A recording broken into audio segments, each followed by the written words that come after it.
Hello जी, नमस्कार। कैसे हो आप सभी? उम्मीद करती हूँ मैं आप सभी बहुत अच्छे होंगे और अपने कॉम्पिटिशनल एग्ज़ाम्स की तैयारी आप बहुत अच्छे तरीके से कर रहे होंगे।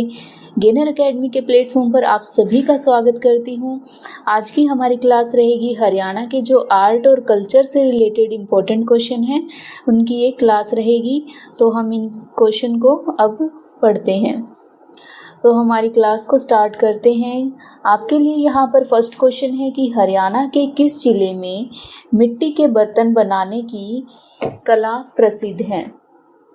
तो यहाँ पर आपसे पूछा गया है कि वो कौन सा जिला है जिसमें कि मिट्टी के बर्तन बनाने की कला प्रसिद्ध है। और 4 ऑप्शन आपको दिए गए हैं। ऑप्शन ए दिया गया है हिसार, बी रोहतक, सी भिवानी और डी सिरसा। इस क्वेश्चन का राइट आंसर क्या हो जाएगा? इस क्वेश्चन का राइट आंसर हो जाएगा बी रोहतक। रोहतक क्या है? रोहतक में मिट्टी के बर्तन बनाने की कला प्रसिद्ध है। और रोहतक को क्या कहते हैं? रोहतक को शुगर सिटी भी कहते हैं। ठीक है जी। और स्टील सिटी क्या है? स्टील सिटी कौन सी हमारी? हिसार है। बढ़ते हैं नेक्स्ट क्वेश्चन की ओर।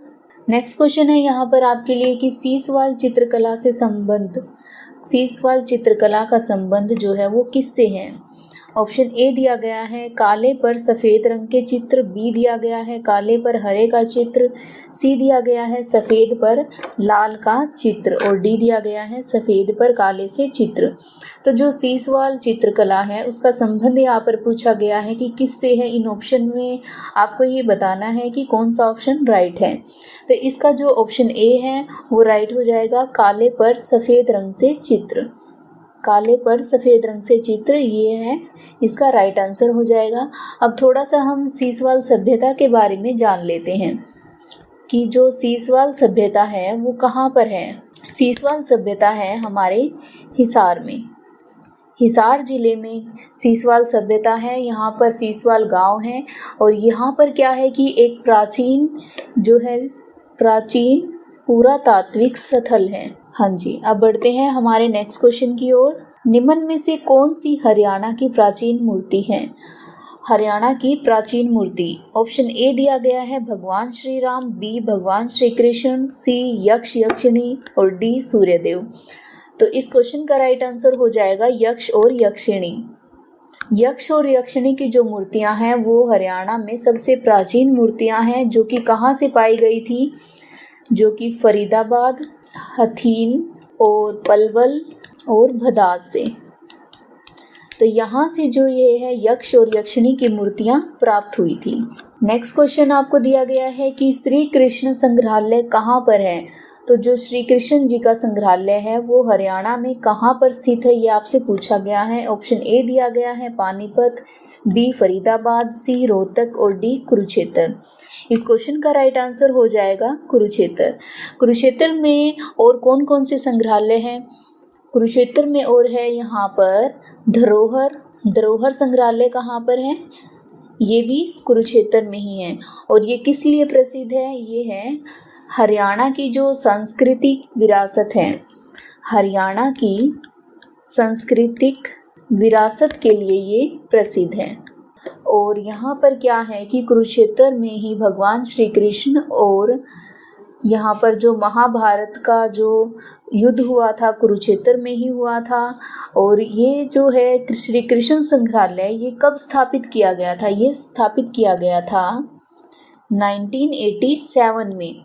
1987 में इसे स्थापित किया था। और किसने इसे स्थापित किया था? कुरुक्षेत्र विकास बोर्ड द्वारा। कुरुक्षेत्र विकास बोर्ड द्वारा इसका गठन किया गया। कब किया गया? 1987 में किया गया। नेक्स्ट क्वेश्चन है हरियाणा के कला और सांस्कृतिक विभाग के मंत्री कौन हैं? हमारे हरियाणा में जो कला और सांस्कृतिक विभाग के मंत्री हैं उनके बारे में आपसे पूछा गया है कि वो मंत्री कौन से हैं। तो नायब सिंह सैनी, ऑप्शन ए दिया गया है नायब सिंह सैनी। आप सभी जानते हो ये तो क्या है? हरियाणा के मुख्यमंत्री हैं जो कि वर्तमान में मुख्यमंत्री हैं। कृष्णलाल पंवार जी कौन है? ये है हरियाणा के विकास और पंचायती मंत्री हैं। हरियाणा के विकास और पंचायत मंत्री कौन है? कृष्णलाल पंवार है। श्री मूलचंद शर्मा, तो श्री मूलचंद शर्मा कौन है? यही है हरियाणा के कला और सांस्कृतिक विभाग के मंत्री हैं। कौन है? श्री मूलचंद शर्मा। तो ऑप्शन सी जो है यहाँ पर राइट आंसर हो जाएगा।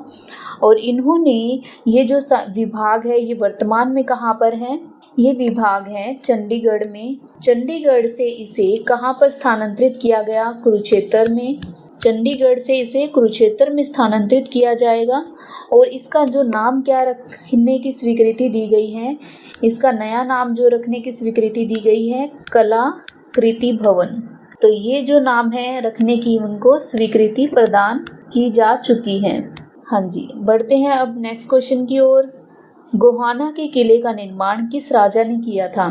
तो गोहाना का जो किला है उसका निर्माण किस राजा ने किया था, ये आपसे पूछा गया है इसमें। तो गोहाना का जो ऑप्शन ए यहाँ पर दिया गया है हेमचंद्र, बी दिया गया है पृथ्वीराज चौहान, सी अकबर और डी मान सिंह। इस क्वेश्चन का राइट आंसर हमारा हो जाएगा Prithviraj Chauhan. Option B is right answer हो जाएगा। और हरियाणा में जो ये पृथ्वीराज चौहान है, पृथ्वीराज चौहान की 2 युद्ध जो हैं वो काफ़ी प्रसिद्ध हैं। कौन कौन से 2 युद्ध हैं? फर्स्ट तो है यहाँ पर तराइन का प्रथम युद्ध और तराइन का सेकंड युद्ध। फर्स्ट युद्ध जो हुआ था कब हुआ था? 1191 में हुआ था और 1192 में तराइन की दूसरी लड़ाई हुई थी। और ये किन किन के बीच हुई थी? ये हुई थी पृथ्वीराज चौहान और मोहम्मद गोरी के बीच ये लड़ाई हुई थी।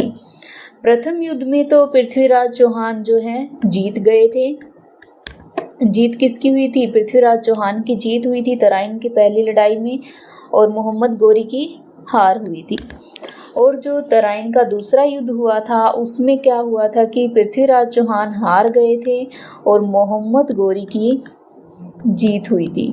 ऑप्शन बी यहाँ पर राइट आंसर है। पृथ्वीराज चौहान ने हरियाणा में जो गोहाना का किला है उसका निर्माण किया था और ये कहाँ पर है? सोनीपत में है।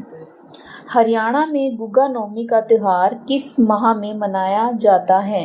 ऑप्शन ए दिया गया है भादो या भादवा माह, बी कार्तिक माह, सी फाल्गुन माह और डी है श्रावण। ऑप्शन ए यहाँ पर राइट आंसर हो जाएगा कि भादवे में होता है गुग्गा नवमी का त्यौहार। नेक्स्ट क्वेश्चन आपको दिया गया है हरियाणा की महिलाओं द्वारा पहना जाने वाला घाघरा किससे बना होता है? तो जो हरियाणा की महिलाएं हैं घाघरा पहनती हैं वो किससे बना हुआ होता है, ये आपसे पूछा गया है। इसमें आपको 4 ऑप्शन दिए गए हैं। ऑप्शन ए है डेरू, बी है डफ, सी है यहाँ पर रेशम और डी यहाँ पर है सिल्क। तो इस क्वेश्चन का राइट आंसर क्या हो जाएगा? डफ। नेक्स्ट क्वेश्चन है हरियाणा में संगीत के 7 स्वर कहाँ से प्राप्त हुए हैं?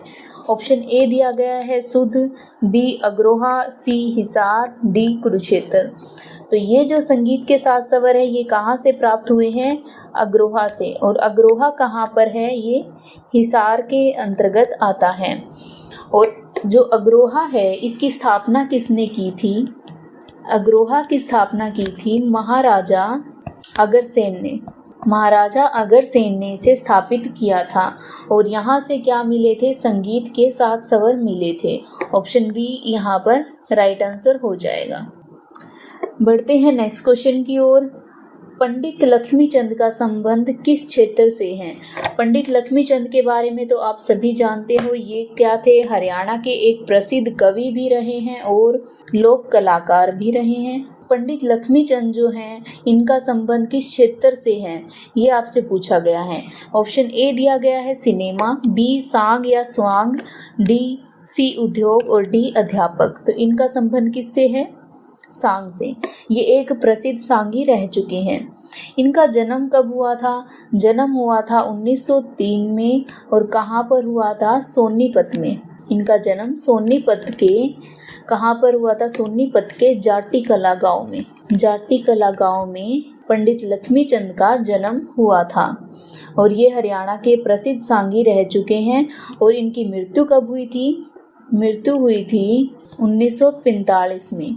1945 में पंडित लक्ष्मीचंद की मृत्यु हो गई थी। अब इनकी कुछ उपाधियां हैं, उनके बारे में भी बात कर लेते हैं कि इनकी उपाधियां कौन कौन सी थी। एक तो पंडित लक्ष्मीचंद को क्या कहते थे कि हरियाणा का शेक्सपियर किसे कहा जाता है, पंडित लक्ष्मीचंद को कहा जाता है। और हरियाणा का कालिदास भी किसे कहा जाता है, पंडित लक्ष्मीचंद को कहा जाता है। और हरियाणा के जो सूर्य कवि के नाम से सम्मानित किए गए थे वो है पंडित लक्ष्मीचंद, तो इनको सूर्य कवि के नाम से भी सम्मानित किया गया और इन्हें ये उपाधि दी गई हरियाणा के शेक्सपियर की, हरियाणा के कालिदास की और सूर्य कवि की। और इनकी कुछ प्रसिद्ध रचनाएं हैं जो कि एग्जाम के पॉइंट ऑफ व्यू से काफ़ी इम्पोर्टेंट रहती हैं। एक तो है हरिश्चंद्र, दूसरी है यहाँ पर शाही लक्कड़हारा। वैसे तो इनकी काफ़ी रचनाएं हैं जो कि प्रसिद्ध रही हैं, लेकिन ये जो है आपके एग्ज़ाम के पॉइंट ऑफ व्यू से काफ़ी इम्पोर्टेंट रहेंगी, नल दमयंती। तो ये जो है कुछ रचनाएं हैं जो कि पंडित लक्ष्मीचंद की रचनाएं हैं। तो आज की क्लास आपको कैसी लगी है आप कमेंट सेक्शन में ज़रूर बताएं और चैनल को लाइक, शेयर और सब्सक्राइब करना बिल्कुल भी ना भूलें। Thank you so much.